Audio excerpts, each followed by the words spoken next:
Welcome to Sports Talk with the Cowboy. Welcome and thanks for riding with the Cowboy. Got a lot of things going on this week. Of course, Super Bowl out in Seattle, and out in California.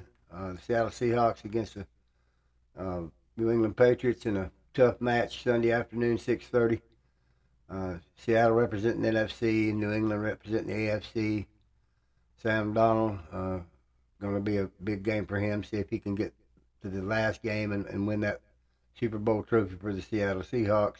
Drake May, second-year player out of North Carolina, first year under Mike Vrabel in New England, and looking like a baby Brady so far. Only 2 years old. He's got a long way to go to get to where Brady is, but he's got everything that would have to be to get to where he should be.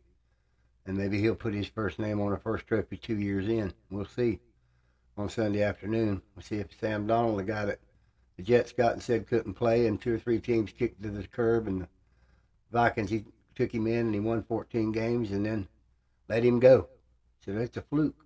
And let him go. And then he went right on out to Seattle, and here he is in the Super Bowl. And in 2018, the draft of the NFL, the 4 quarterbacks that were taken in that draft: Baker Mayfield, Lamar Jackson, Josh Allen, and Sam Darnold. Who would have ever believed that the names I just named, that Sam Darnold would be the first in the Super Bowl? Not the other 3. They've never sniffed it. So, strange things happen. And Sam Darnold's got his showcase that no one would believe Sunday afternoon, and if he can bring it home, he's going to have the distinction of not only being the first of those 4 to get to the Super Bowl, but the first one to win one. So, big game Sunday. Expecting, of course, a great television audience. It's the greatest TV spectacle of the year. The commercials, the game, the atmosphere that afternoon, that evening. The game starts at 6:30, but you know the TV coverage starts about 12:30, 1 o'clock in the afternoon for 5 hours or better. It's on NBC. Okay, that's where it is, in NBC and NBC Peacock. It'll be televised in about 37, 40 countries all over the world. As you know, football's being played all over the world now. And next year there'll be even more international games. So, you know, the football itself, our football, is being transmitted throughout the world and played in their countries. And this is the greatest game of the football season. So even the international audience is large, millions and millions of views. So it's a big event, the biggest of all events. Nothing compares any way, shape, or form to its magnitude. By commercial finances, by revenue, by millions of people watching. It's just incredible. It's got its life of its own. It's everything else dwarfs in comparison. So it's going to be a big contest. It's going to be a tough contest. Both defenses are good. Both offenses are good in their own particular way. Weather conditions will be pretty good up in Seattle, up in the Seattle area. I keep saying Seattle, but it's really going to be in Eau Claire, California, which is a little north of San Francisco, which is between San Francisco and Seattle. It's about 60 miles from San Francisco. The 49ers built their stadium out in Eau Claire, California. They didn't build it in San Francisco. But it's pretty good weather out there for the game. I don't think there's going to be a weather problem. Maybe a kicking problem when it comes to the kickers and the wind and all this other. I don't know what the weather forecast is. We'll know that closer to the game. But it'll be a tough match. Turnovers will decide it. Who makes the fewest will win. It'll come down to who either drops the ball and gets one thrown or picked off, or makes a crucial mistake to turn the ball over to the other. That's how good both teams are. They're evenly matched. In all reality, pretty good. They've sold out 32 teams and only left 2, and they got a pretty good match here. I think it's 3.5 points Vegas has got on the Seahawks. Last I heard, the Seahawks by 3, and that's only a field goal, and it could go down. So that's just the last betting action I heard. There'll be plenty of that you can find on your telephones if you're interested. Prop bets of how long the national anthem is, who wins the coin toss, who catches the first pass. You know all the prop bets. We don't have time on the show to go through them. That's how many there is, and you'll have every one of the gambling companies in the whole of the world on television constantly from Friday on. You'll notice a lot more of it on your television or streaming services. You say, that's a lot of FanDuel and everybody else. Well, this is the reason for it. The biggest gambling day, we don't have to say what it is, but we will, the Super Bowl. Okay? So we're going to watch it like you are, and we hope that the best team wins. I'd like to see Sam Darnold win. I'd like to see Drake May win. I don't have a dog in the fight here. They're two good teams that have made it on their own. They've got bright futures, both of them. They're young teams. They've got young coaches, and they're going to be good for quite a while. I don't see there's being any way that either one of those teams won't return the loser or the winner in the next few years. Got a great possibility of doing it because the core is the quarterback, and both have a good quarterback. Sam Darnold, Drake May. So and good coaches. So that's what's going on this week in the Sports Talk with the Cowboy. We're going to move on to the Tampa Bay Rays now. They're going to start the pitchers and catchers next week down in Port Charlotte. They're going to report on the 10th of February, and they will start with the catchers and the pitchers working out, not with the rest of the remaining of the team. They won't be here till the end of February, the rest of the Tampa Bay Rays. And they're going to get ready for the 2026 season starting the 1st of April. And, of course, March will be spring training. We'll keep you covered on what's going on over there. The Tampa Bay Lightning had the Stadium Series on ESPN, a great game inside Raymond James Stadium, the outdoor hockey series, and came back to win a 5-1 deficit and won the game 6-5 in a shootout in overtime. It was a great game, and it was great on the ratings. And the Tampa Bay Lightning is continuing to win games. They're 13-2-1 now out of the last 16 games, so they're really going strong.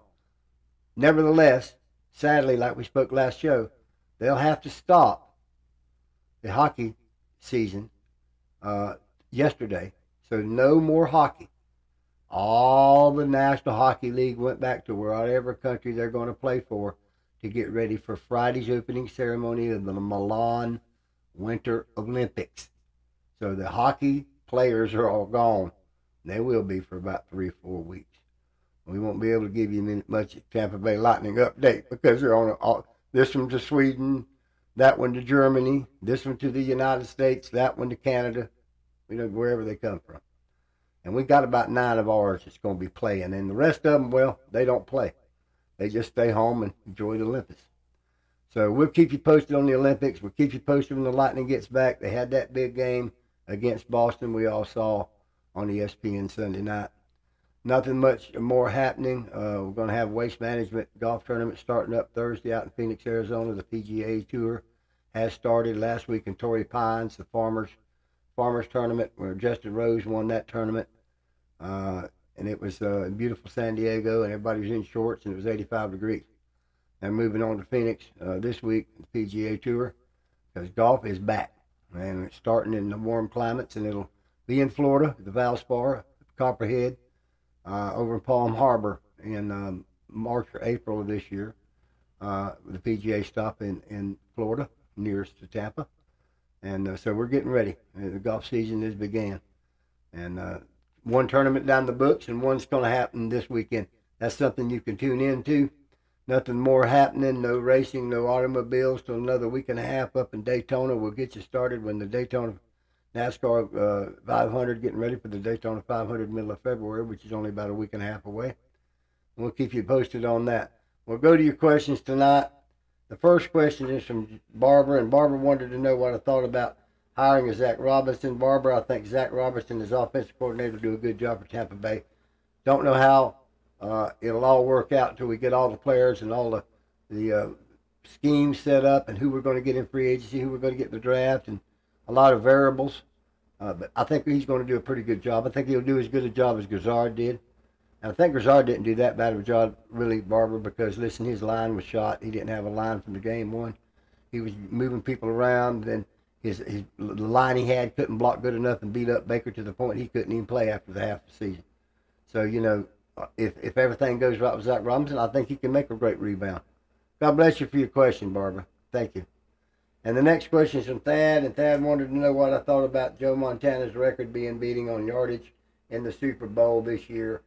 I don't think Sam Darnold or Drake May could do it, but they could. I mean, that records are meant to be broken. We'll just have to see. But they've got pretty good defenses, and I don't think they're going to get that much yardage. I mean, they might. We don't know. We'll just have to tune it in and watch it. But God bless you and thank you for you. I don't think nobody's going to beat Joe's this particular game. I'm just going to go out on a limb and say that. The next question is from Olivia. Olivia wanted to know what I thought about Bill Belichick and Robert Kraft not getting in the NFL Hall of Fame. Well, I think there's people sour grapes that don't like Robert Kraft and don't like Bill Belichick because he won 6 Super Bowls as a coach of the New England Patriots, and they didn't vote him in. It'd be like Pete Rose not getting voted into the Hall of Fame or Tom Brady not getting voted in. As a coach, Bill Belichick's the greatest coach ever been. So I don't know why they didn't vote him in, but I guess it's a personal matter of some of the voters. But believe me, he'll get in. And after the controversy of him not getting in, he certainly will get in by next year, I'm sure. And Robert Kraft will too. So I don't feel sorry for him as much as most people do, because I know that whoever these sour grapes were have been exposed to daylight, and next year they won't be able to stand the light that's going to be shining on them. So I think that'll all take care of itself. They'll be there sooner or later, I'm sure.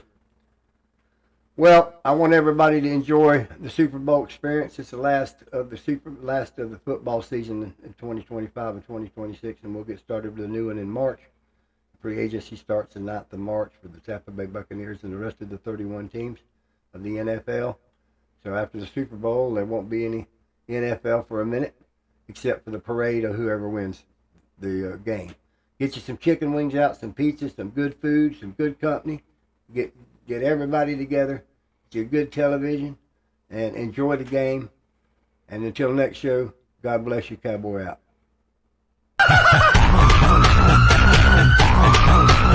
Have you ever had a dream that you want